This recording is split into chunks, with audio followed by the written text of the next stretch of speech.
Hey, welcome to the Rubin Report. I'm the guy that told Obama to use an orange line instead of a red line, Dave Rubin. I've got Jackie Geary and Ben Mankiewicz with me. The first time ever, by the way, that we've had a guest bring a computer to the desk. I'm a little nervous about this, Ben. I shake things up. Yeah. I did it on Match Game in 1979, and Gene was queasy, etc. But it worked out well. All right, well, we have computers and we have plenty of information for you. We're going to start off with Syria. I thought the war was going to start last week. They've given us a little extra time here. As we know, Obama is going to Congress right now. This thing is going to happen. There's absolutely no doubt about it. John Kerry was speaking to the Senate Foreign Relations Committee yesterday. I think it's kind of funny that we've decided that somehow going to a group of people whose approval rating is 15% is what's going to decide whether we're going to war or not. We are going. All right, so let's start, though, with Nancy Pelosi, because she apparently gets her wartime advice from her 5-year-old grandson.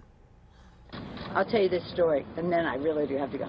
My 5-year-old grandson, as I was leaving San Francisco yesterday, he said to me, Mimi, my name, Mimi, war with Syria. Are you yes, war with Syria? No, war with Syria. Now he's 5 years old. And war, he's saying war. I mean, we're not talking about war, we're talking about an action. Yes, war with Syria, no war with Syria. I said, well, what do you think? He said, I think no war. I said, well, I generally agree with that, but you know, they've killed hundreds of children there. They've killed hundreds of children.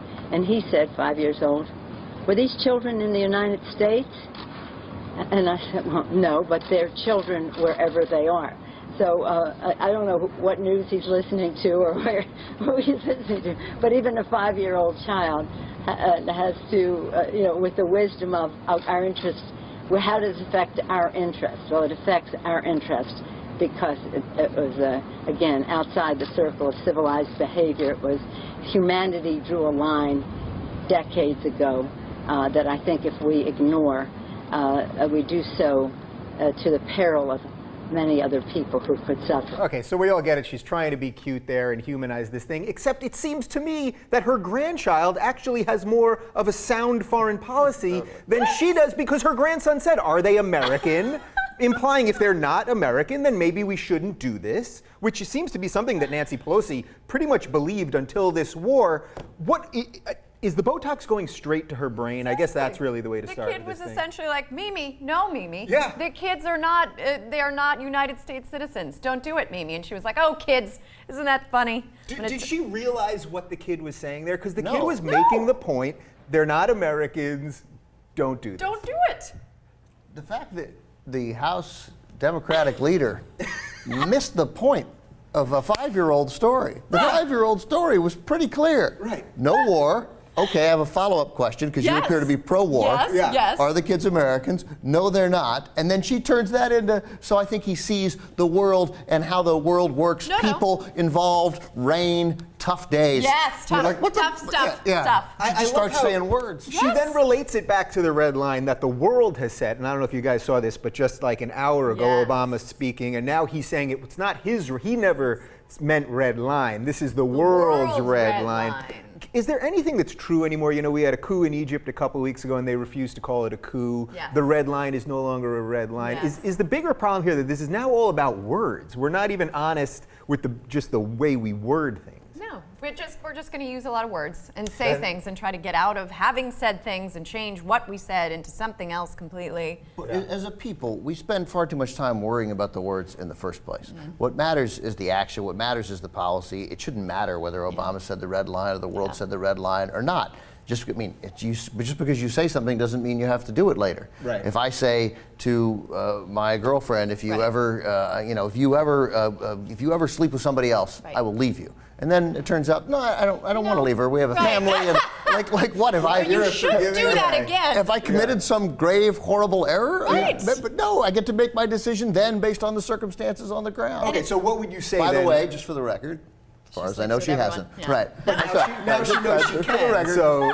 she's a bit of a whore. yeah. Right. What are you going to do? What are you going to do? What are you Wait, gonna but so for all the people that are saying, well, Obama set this red line and it's not Obama's credibility on the line, it's the United States credibility, you just don't see that as a valid I argument. think that this is a perfect example of what we talk about far too much in the rich world of punditry. And in general, we talk about reputation and sort of earning respect and doing damage to your reputation, and most of all, hypocrisy. Like, the world is a complicated place. The Middle East is a perfect example of that complication. And yeah, maybe we took an action here and we didn't take an action there because circumstances change. They change every day, and the right thing on Thursday may have been a different thing on Monday. Yeah. Does it seem to you guys that this is really not about Syria and this is really about Iran? Because it seems to me that Syria was only doing stuff in their borders. They've already killed 100,000 people, which is pretty awful. That we're building this thing up. They killed them in the cool way. In the old-fashioned Right. way, Yeah. the conventional way, Organically. the classic way. Yes. But that it seems to me we're putting all these destroyers in the Mediterranean. Russia's putting a bunch of destroyers in the Suez Canal. Like, this thing is leading to that Obama really set a red line that's important about Iran and the nuke, that the chemical weapons thing may not be the real issue here? Yeah, go I ahead. think it's certainly possible. I mean, I think there are two big concerns. I also think that before we dismiss using attacks on Syria, which I, would rather we didn't, but mostly because I can't see how no one has yet, unless you've read something that I have not, no one has made a case as to why it will be effective other than we have to do it, and if we don't do it, it's ineffective, rather than here's what it's going to do. That's exactly We what have to do it Kerry 'cause said we yesterday. But it does Yeah. matter that even though 100,000 people have been killed, as you say, in the classic way, and Turner Classic Movies approves of the classic killing. Okay, good, good. As long as they kill them in black and white. Right, then it's good. Then we like it. Yeah, and then not that much blood when they die. We can't see Just it a for the little kids. small right? piece. Yes, we'll cut away. But if the world has made, like, these decisions that the world makes about things like chemical weapons, that matter. They do matter. And they broke that. And unlike, I don't know about you guys, but unlike Iraq, I don't really have any doubt that this information seems incredibly right that they did this. So I get that you have to do that. I get the feeling that you have to do something, that there has to be action taken, and that we can't just say those 100,000 people who were killed conventionally, that's bad, but we don't take action. But these 1,400 and 400 children who were killed in the chemical attack is different. It is different. How you react to it, obviously, is incredibly tricky. Right. So why do we have to do it every time? That's the part. Obama has been this big UN guy and everything has to go through the UN, but he's now the one that's exposed the UN for the total fraud that it is, because we can't get anything done in the UN because of China and Russia. So why is it that the US, I don't know that we're any better than Canada. How come Canada doesn't feel they have to do it? We've decided we're the police somehow, and we're in charge of everything. And I think that's why a lot of countries are annoyed by us, to use the polite term. It's just that we feel like this is all our business. Yeah. Which, yes, it's horrible, it's horrific, but I don't see what it's going to do, and nobody is coming up with any sort of real plan that seems that will make any difference. It's just the John Kerry threat of, well, if we don't, then what? Yeah, well, all right, so speaking of John Kerry, so he was speaking to the Senate Foreign Relations Committee yesterday explaining why we have to go to war, and he made a minor gaffe. Would you tell us whether you believe that a prohibition for having American boots on the ground, is that something that the administration would accept as part of a resolution? Mr. Chairman, it would be preferable not because there's any intention or any plan or any desire whatsoever to have boots on the ground. Now, I think the President will give you every assurance in the world, as am I, as the Secretary of Defense and the Chairman. But in the event Syria imploded, for instance, or in the event there was a threat of a chemical weapons cache falling into the hands of al-Nusra or someone else, and it was clearly in the interests of our allies and all of us, the British, the French, and others, to prevent those weapons of mass destruction falling into the hands of the worst elements. I don't want to take off the table an option that might or might not be available to a president of the United States to secure our country. Okay, so he clearly accidentally told the truth. That is the truth. They can't guarantee if something goes down that we might have to put troops on the ground. He later said that it was a hypothetical question and he was thinking out loud. I'm for, generally you should think in your head and speak out loud, but it's a big thing there. Okay, so is that the next step, is what you're saying, is that we start this thing, and even if it's just about bombing some empty buildings, we don't know what's going to happen. Syria could attack Turkey, they could attack Israel, then they have to respond, and then yada, yada, yada. I mean, World War if III. there's a possibility that things don't go well. Can you imagine? What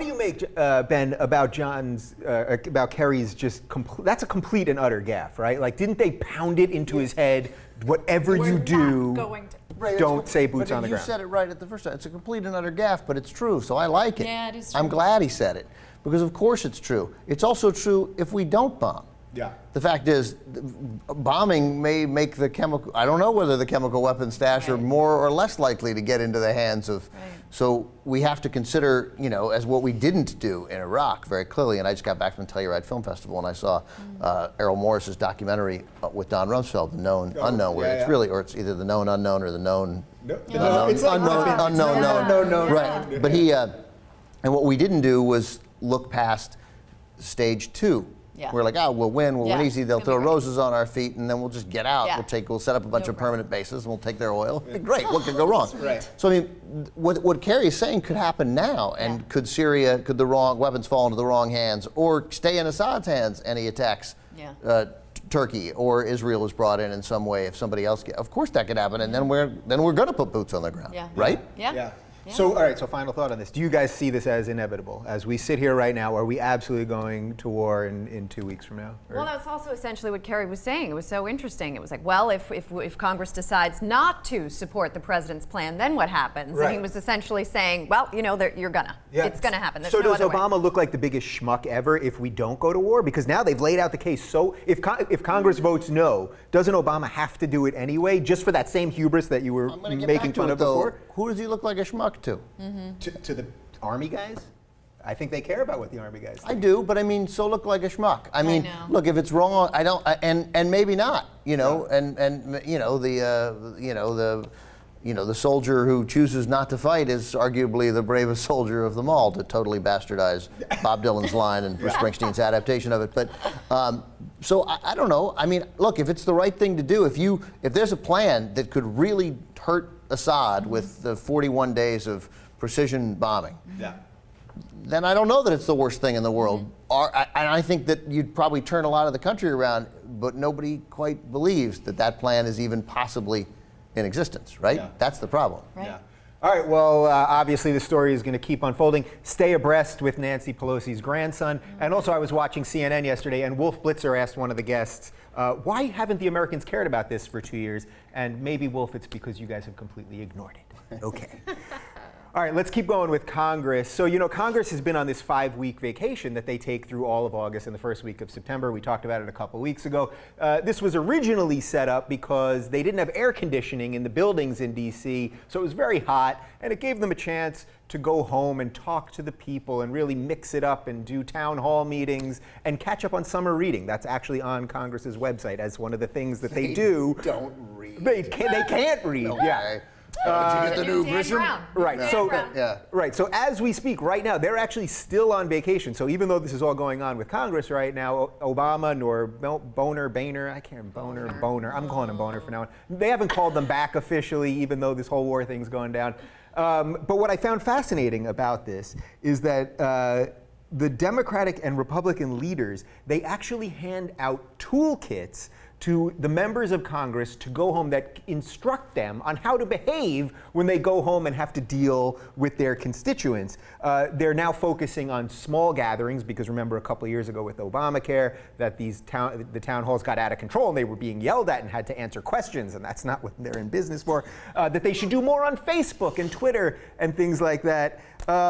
What does it say about our political system that the leaders of the parties have to give out instructions to Congress to go home to their constituents, that they can't just do it they can't even spend 5 weeks at home with their own people and know how to act. They need toolkits. Too scary. I need So a how-to scary. guide. How Yeah. to talk to these people. They want to talk to me and interact with me. It's terrifying. And they are terrifying, as evidenced by 2009. Yeah. And all. But you have to. It's your job. Talk to the humans. Yeah. Is there anything more terrifying than an 80-year-old woman yelling at you about in front of a group of people? And No. No, actually, no. Yeah. I'm not going to jump on Congress for this as much. Well, I'm going to do it equally, because those people who went to those hearings are batshit crazy.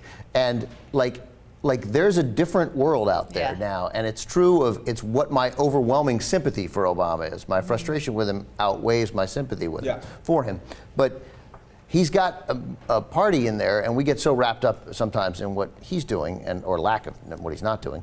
But he's got a party there that is impossible to deal with. They're nuts, and then those guys go home, and you realize partly why they're nuts is they just get screamed at for stuff that they can't.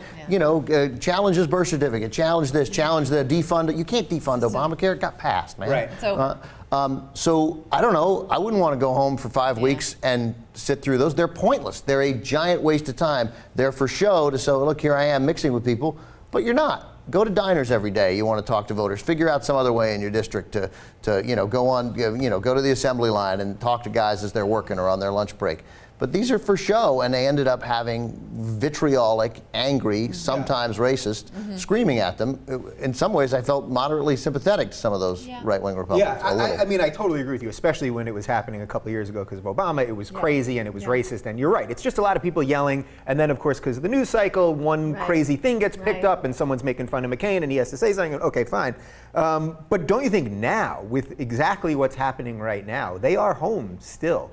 Shouldn't they be doing this and answering questions about the war? I mean, you still think no matter what, it's just show? I think they should be explaining themselves. I mean, look, we we campaign in the television age. They can reach their viewers. They can reach their voters. Facebook and Twitter, it's in the kit. Right. And the kit's embarrassing, right? But we know. But of course, these guys need it. I mean, some of these guys are not. So brand they're new. they're super dumb. Yeah. I mean, we know. I think most of Congress is pretty bright. I think a lot of them. I don't even know. I used to think a lot of them are in it for the right reasons. But a lot of them are just, you can see by talking to them, they're just dumb. They don't have a sophisticated worldview. They don't think things through. So they need a kit. So they need the kit. Can we take away the vacation? Do you think that they deserve, who else gets a 5-week vacation? There's air conditioning now. There's air conditioning now. Central Air, they have it. And if you're going to make it about, then it's not vacation, it's about reconnecting with the people, then you have to get over it and try to reconnect with the people. And you have to move. What are we now? We're never going to do it because we got scared a couple of years ago and it was scary and uncomfortable. It's scary and uncomfortable. I would love to see more Iraq was people. scary and uncomfortable. Right. We're doing that again. Exactly. Why not? One more time.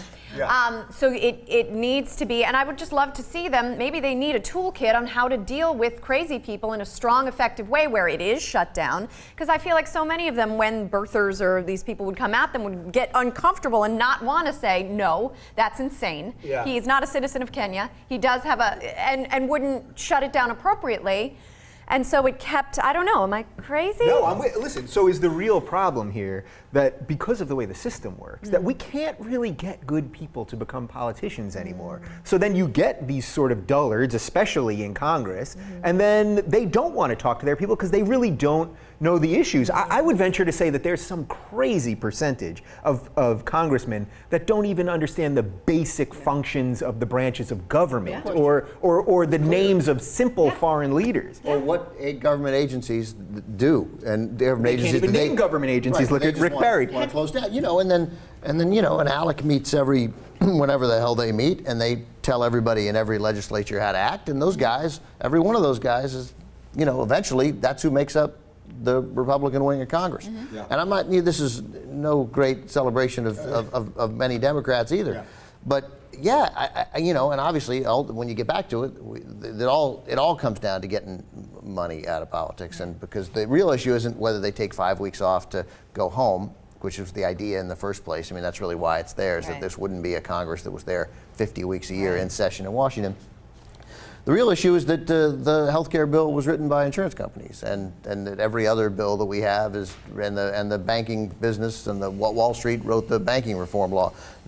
That's why these guys don't understand it. They don't have to understand it. They have corporate interests writing the laws that now govern the rest of the 300 million crazy of us. progressives turning against Obama. It's just something. I'm still largely sympathetic to him because, as I said, I don't know what he's supposed to do with these guys. I literally don't know what he's supposed to do. I mean, he's been unsuccessful. I got that, but I don't know what he's supposed to do. And that's the irony of the situation, why it started, that the idea that he's now going to approve a war from a group that has 15% approval. Only in America would that make sense, even though that's what he should do. Okay, enough about war and politics and Congress. Let's talk about the most important thing happening this month. There is going to be a new iPhone. It's coming. There's actually going to be a couple of them.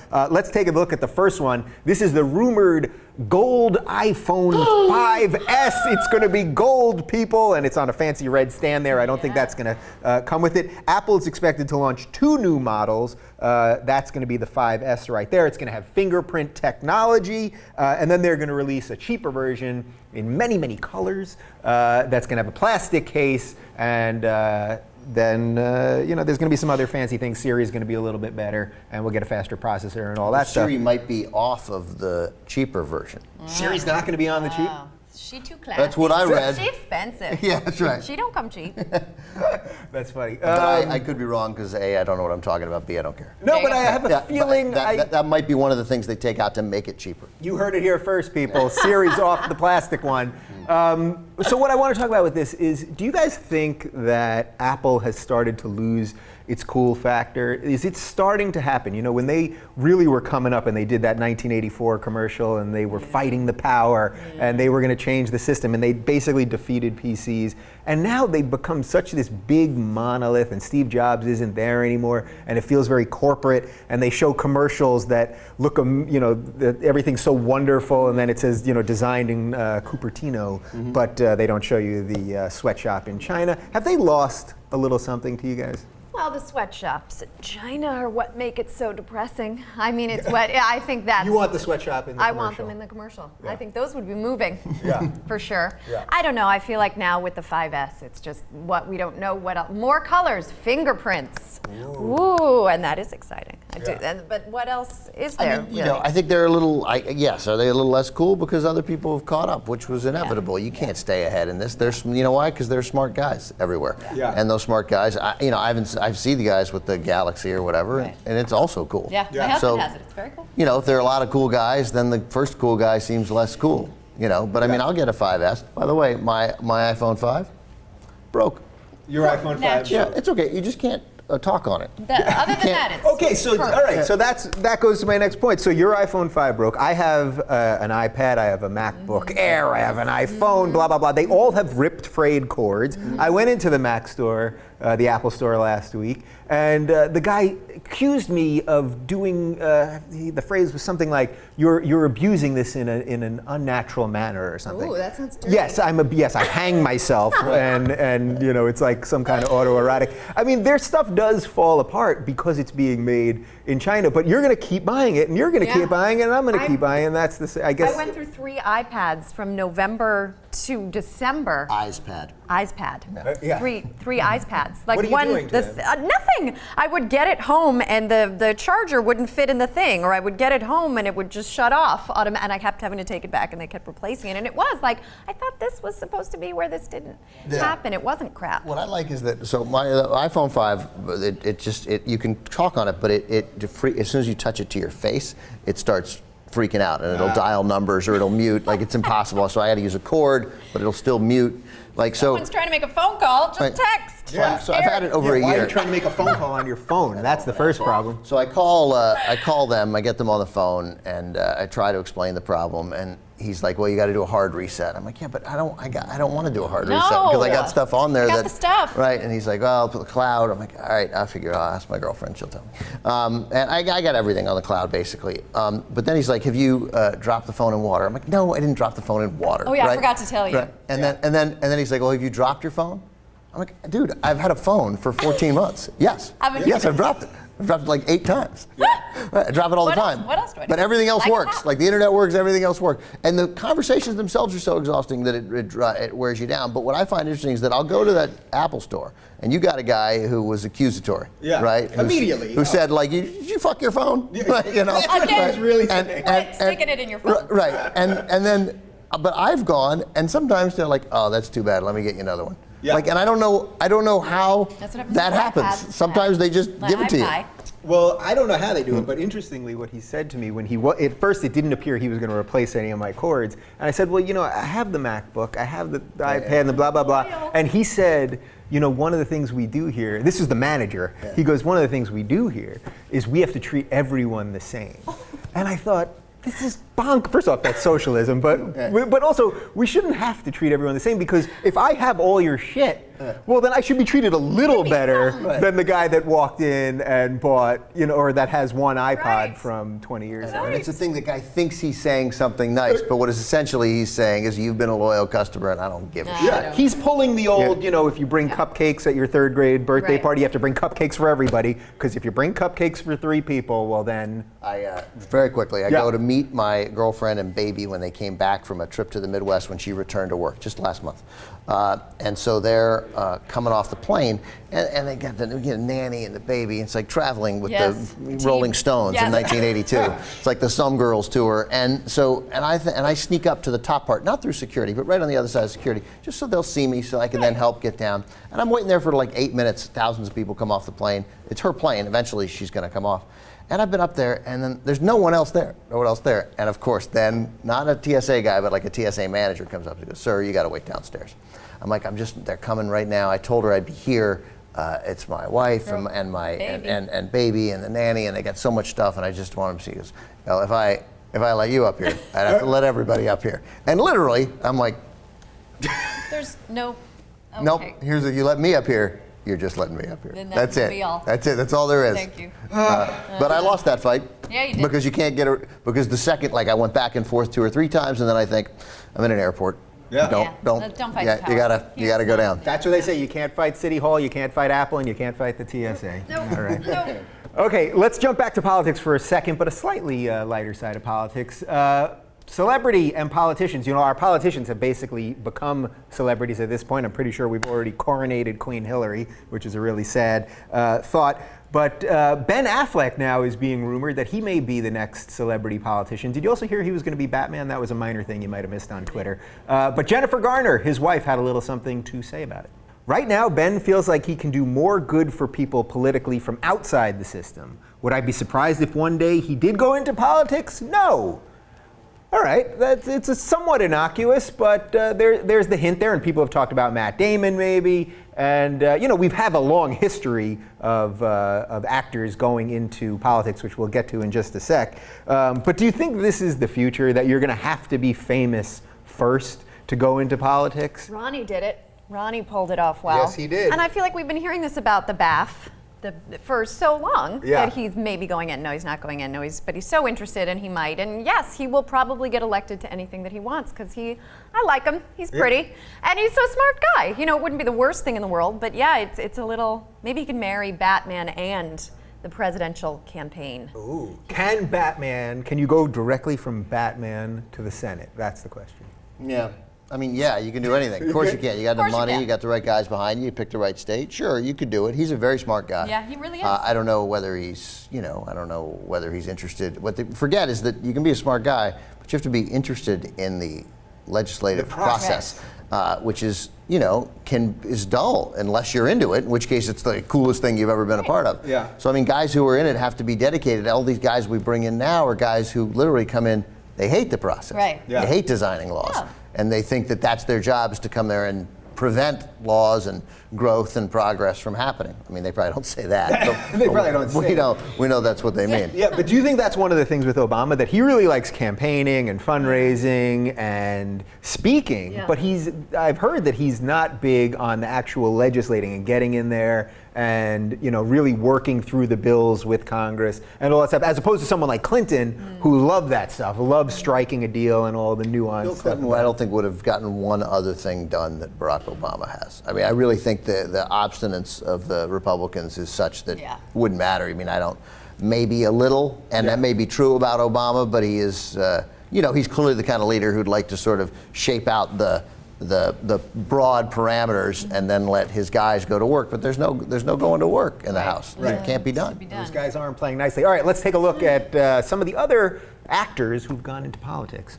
This is just a tiny, tiny list. Al Franken, comedian, he's now the senator from Minnesota. Obviously, Arnold Schwarzenegger. I still can't believe that he was the governor of this state. Is wild.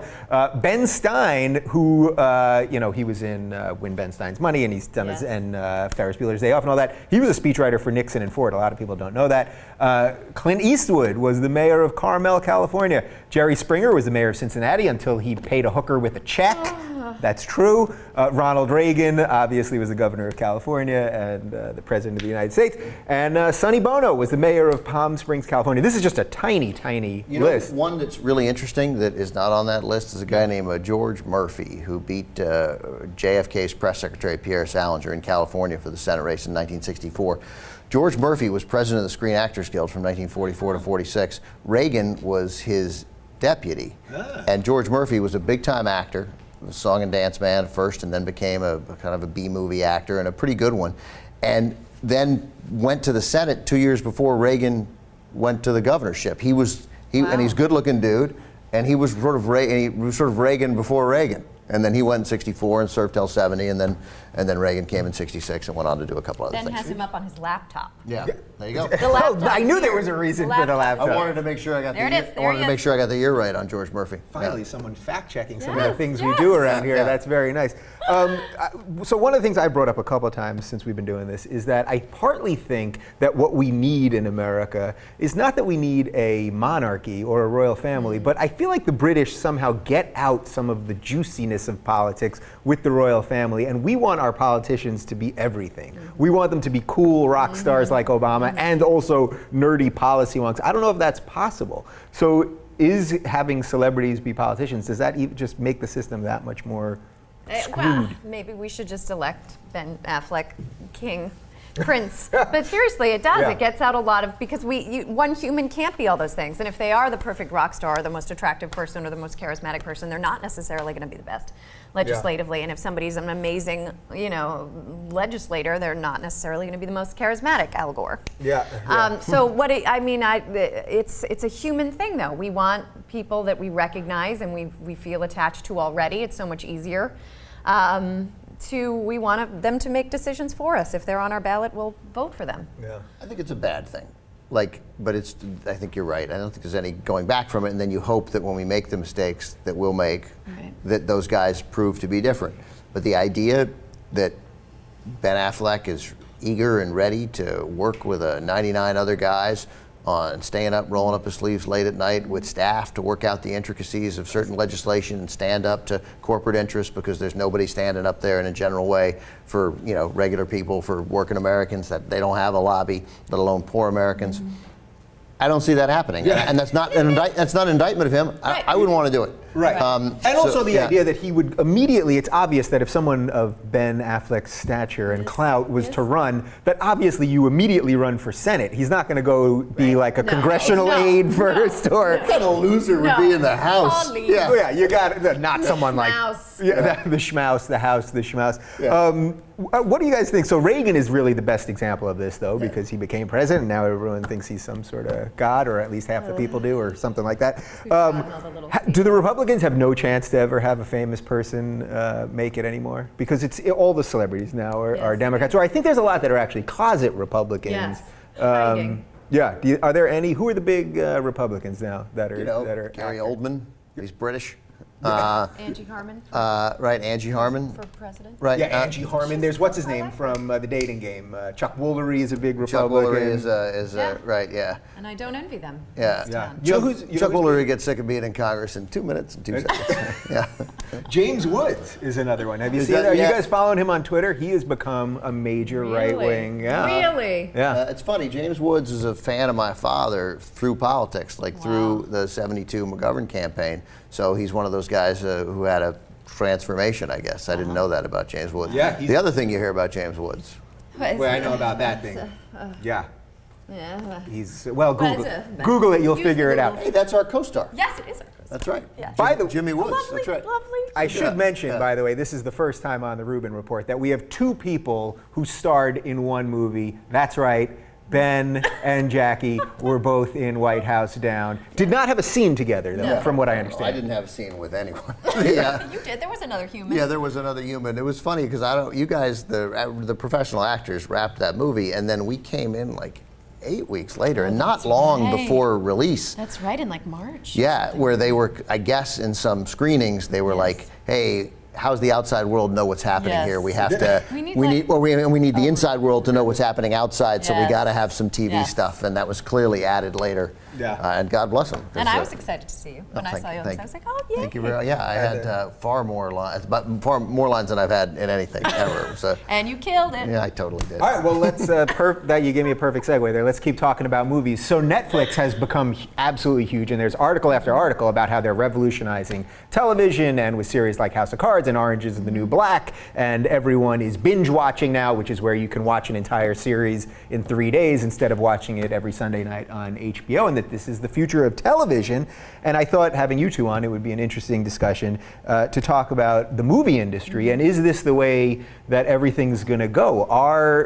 I'm watching all this Netflix stuff, and I do it in the binge fashion. But is this where movies are going to go? Because that seems to be the next logical step. They're obviously making a lot of money with this. They're getting huge buzz, and it's what people want right in their home. Are we going to be all watching movies on Netflix? Made for Netflix movies. Take this one. No. You got the. Ben, you're the true pro on this. Yes. No, I mean, it's just a guess, but no, because the movie-going experience that, started in the little Nickelodeons and then through silent film, like, that's still a thing. And people going out, leaving their homes and going to an event together with other people and, going to dinner or whatever, or getting a hooker, whatever you do, that's still going to... Movie and a hooker. Yeah. Right, That's movie and a right. hooker, yeah. That was, I think, TNT.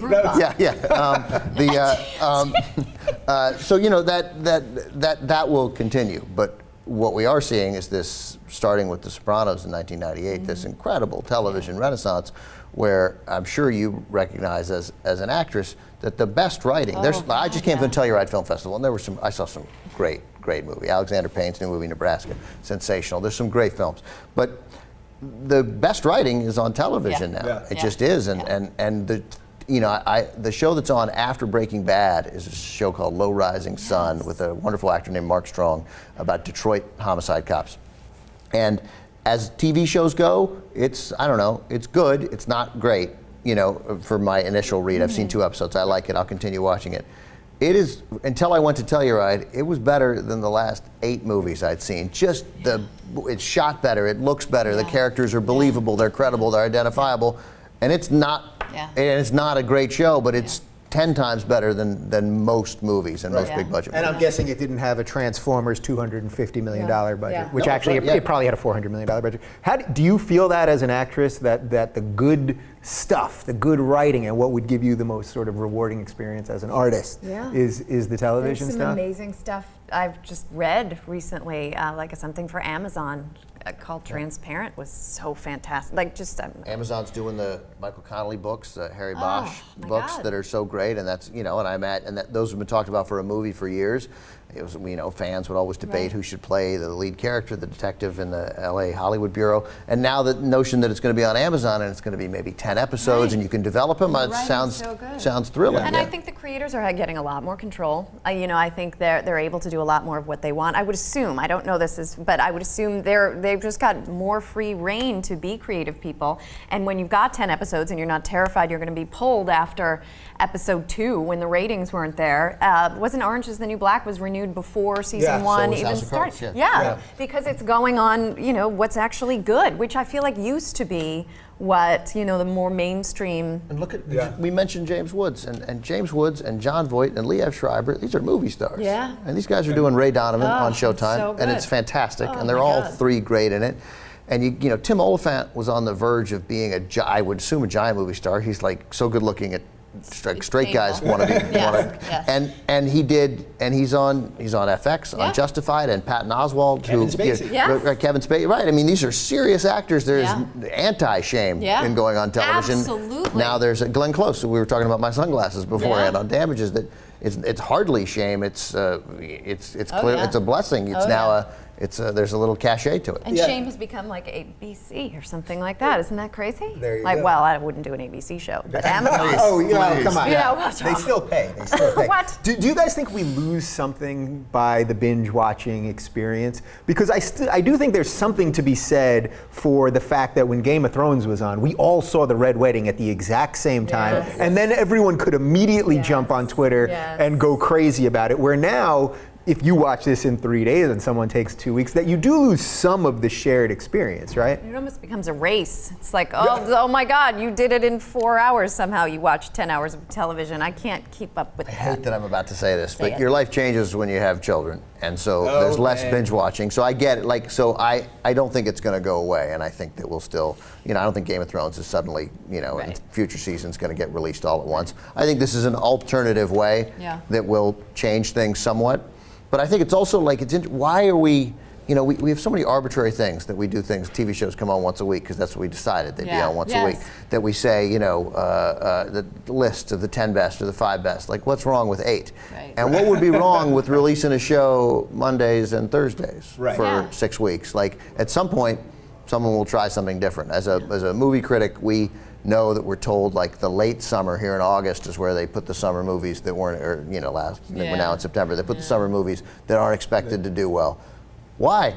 Like people don't want to go in August? Right. Like they were into it in July, but they're like, I'm not going to a movie in August. And January and February where movies get thrown because why? Like, because why? When people don't want to go to have a good time on a Wednesday in January? Like, I think they'd see a movie if it were good. I just think I hate having we a good think time. formulaically in this country, and maybe that'll change too, which would be interesting if you could see a show twice a week.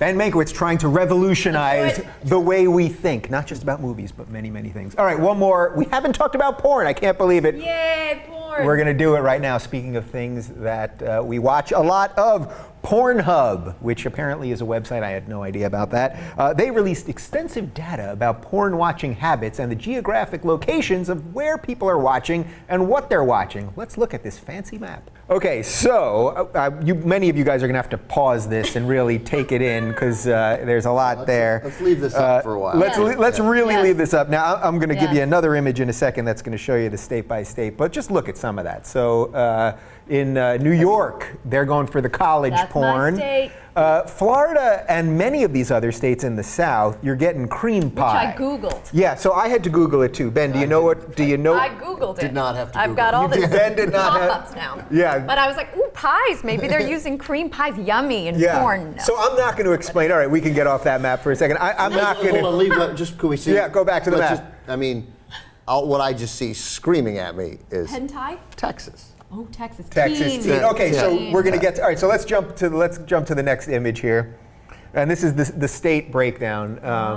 So Montana and Oklahoma, they love the butt. It's anal. They love it. Kentucky and Virginia love hentai. Oh, so I Googled that. Yeah. Now, do you want to explain what hentai is? All I could come up with from the Wikipedia was that it's crazy Japanese porn. That's They right. get crazy. That's all. Nothing Japanese specific. animation. we should be Japanese clear. animation, porn. right. Yeah, anime. Okay, let's go back.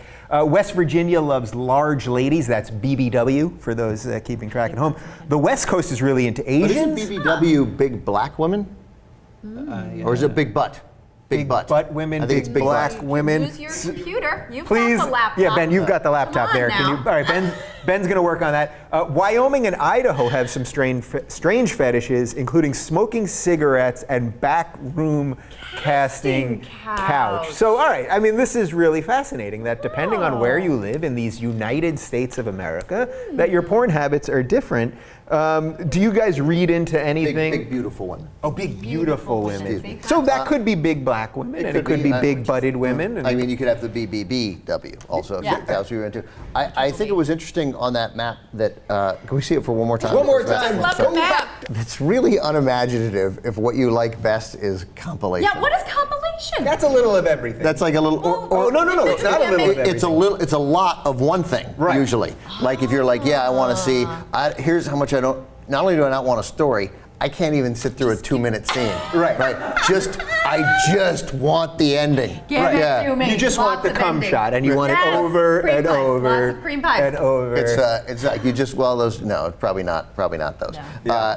But it's like you just want to turn on Citizen Kane and just see. Oh, it's a sled. Done. It's a sled. Fantastic. Yeah. Done. And you want to see that sled over and over again. and over. Casting couch. Yeah. Casting couch.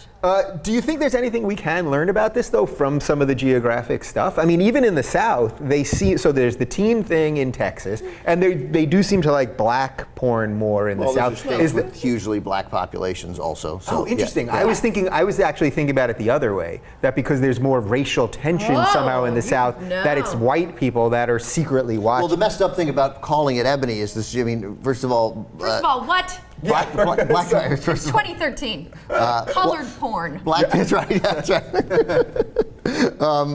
Black people can engage in all the pornographic activities that white people can. You can actually have a black compilation. You have your black cream pie. You have your black teens. Your black Asians. But I'm gonna. So they've sort of made black one category, which so I'm gonna guess that's gonna tilt it slightly to states like South Carolina, which have 40% black populations. But I did not think about that. but that said, I'm sure that there's plenty of plenty of guys harboring either out front or deep-seated racial animus who are going home and watching black porn. Tells us we're not only disgusting, we're I'd just also like to point out- racist, and we're. It turns out black people have sex exactly the way white people do. What? Yeah, I know. Weird. What? Wait, Weird. I know. you're telling me Stunning. Use the laptop. You're telling me that black sex is as boring and stiff and No. pathetic as white? Yeah, totally. Yeah. No. Wow, I totally lost my thought on that. I had pictured. Porn There were so segment. many things that It's a I porn pictured there. segment. Do you think that one of the reasons I do these segments every couple weeks on here is because I do think porn has become so mainstream that I actually think there's something cathartic about talking about it, because everyone's at home watching this on their computer, and this is still something that's done so privately, and yet everyone's doing it. And I think it's important to talk about. Is that crazy? No, I love porn. Is that right? I like how the camera on. What kind of actress are you, Jackie? Porn. I love porn. Porn actress. That's all. But really, do you think it's important at some level to talk about something that was never talked about? I'm always a huge fan of talking about embarrassing things, because humans are horrible, embarrassing, weird little people inside, and we need to talk about it and share our feelings. Speak for yourself. It's a big danger in life. It's what Republicans do is they extrapolate their own experience to others. Yeah. Like, if I made it, you could make it, right? Yeah. It's horseshit. Fuck you. But I'm about to do it. Do it. Please. I wonder whether we're getting close to a moment of sort of demystifying porn, for lack of a better term, or certainly demonizing it is probably better. Because there was a time when if I watched something, I would instantly erase my history, right? Right. And now I don't really care. Right. Like, all of a sudden, if you go on this computer and you're like, hey, look what Ben was watching, I'd be like, yeah, whatever. That's right. whatever. I don't. Plus, else the am I gonna NSA is watching anyway. Right, So Right, it's who like, cares? What difference does it make? So, the stigma is definitely, at least for me personally, and maybe that's just once you reach your 7,000th video, like. Here we are again. I'm not even excited, but I'm going to do it. Yeah, right, exactly. I Yeah. don't even want to. Whatever. I gotta guess do when it. I do it. So, I don't know. I suspect we're getting close to a point where I think certainly the so. shame is removed, at least a little. All right, well, there you go. We've removed the shame from porn. Hopefully, we still have a little shame related to war in this country, but unfortunately, I don't think so. I want to thank Jackie Geary and Ben Mankiewicz. Oh, subscribe. Every week they tell me, subscribe. It's right down there. You click it. It's simple. I won't bother. Do we get any money when Yes. from the Yes. DVDs It's in my contract. of White House Down? Oh, we'll talk about that off the air. Right. But, it's got to be coming out soon. You should. And watch White House Down, Watch us. One and next you week. can There see you go. these two. All right, thanks for watching, guys. We'll do it again next week.